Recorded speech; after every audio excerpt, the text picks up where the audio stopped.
Hello and welcome to the south of France, where it is absolutely stinking hot at 8 o'clock in the morning. But you are not here to listen to me complain about the weather. You are here to have a look at the fourth generation Ford Focus. Designed by an Australian, there is like two nuts and bolts left from the old car, brand new from the ground up. Let's take a look. The fourth generation Focus exterior design is the work of Australian Jordan Demkew. You might remember his last job at Ford Australia. Before moving to Ford of Europe, he designed the striking FGX Falcon.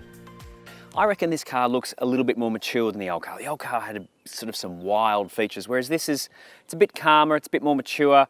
All around the car there are some really nice details, but the front is how you can tell what the car is. So this is an ST line, so you've got a blacked out honeycomb grille. You've got these air blades and the housing for the fog light, creates a little air curtain, a little bit more aero. The ST line I reckon is going to be the car to buy if you're looking for the best looking one. Australia will get 3 trim levels, all with a 1.5 litre turbo 3-cylinder and the 8-speed automatic. We'll get the trend hatch, titanium hatch, and in a bold move, the ST line will come in both hatch and wagon. It's unlikely the China Focus sedan will join the range anytime soon. We also won't be getting the top-spec Vignale with its funky wavy grille and active dampers. We might get the Focus Active. Actually, I'm almost certain we will, because it would be mad if we didn't. Like the exterior, the interior is all new. The old car was a mess. There were buttons everywhere. It was like an explosion in a button shop. It was just a mess. So this new car, heaps fewer buttons. Ford reckons there's actually only half the buttons in the interior of the old one. So with heaps fewer buttons, it means it's a much calmer interior. You have to remember fewer things. A lot of the functions have ended up in this new screen, which is a really nice screen, very crisp, very clear and very fast. It also has Apple CarPlay, Android Auto. They've all got reversing cameras. It's a really subtle, easygoing interior. It reminds me a lot of the Hyundai i30's interior, and that's a compliment to both. The older car also had this quite awkward center console. This is a slimmer, lower console, no handbrake, it's just electric, much calmer. It's just a nicer place to be. The new dash is also 10 centimetres further forward than the old car, giving that open Audi feel. One of the most consistent design features over the years on the Focus has been what's called a 6-light window line. So you had 6 distinct sets of glass along the side of the car.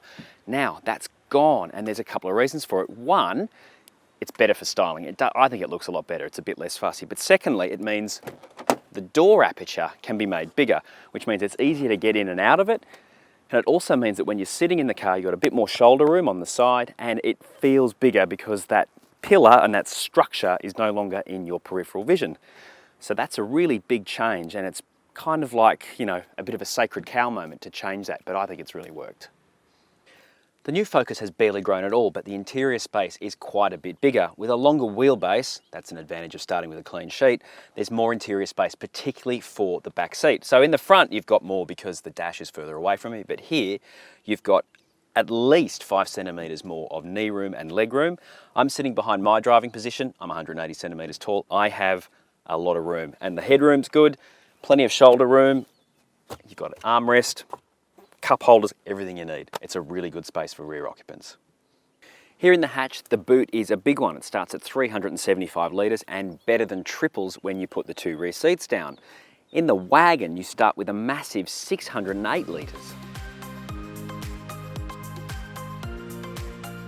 So, today you find me in an ST line 4th generation Focus. Now, what is an ST line, I hear you asking? The ST line is a warm hatch. It's a bridge between the trend, the titanium, and then what we expect to be the performance ST version. Now that car is very fast and very hard and all of those things, and it's not something that it's not really a family car in a practical sense. It's more expensive to buy, it's more expensive to run.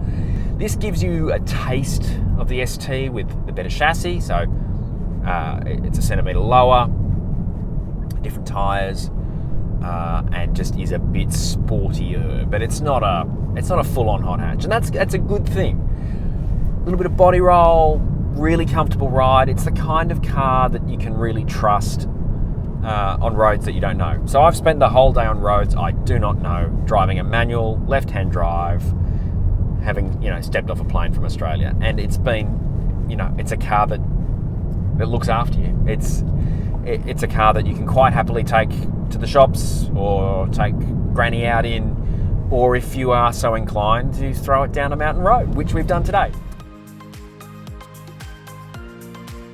Like any car, we've only had a couple of days with this and we've had it on very smooth roads and very nice roads. So we don't really know what it's going to be like until we get it home. However, I can tell you the new engine's great. The ST line chassis is the best one. It's actually got a really good spec. I really like the ST line. But overall, this is a much better car than the one it replaces. And that's saying something because the old Focus was always a good one. Sure, it's not perfect, very few cars are, but this is a really, really good start from Ford for the next 6-7 years of the Focus.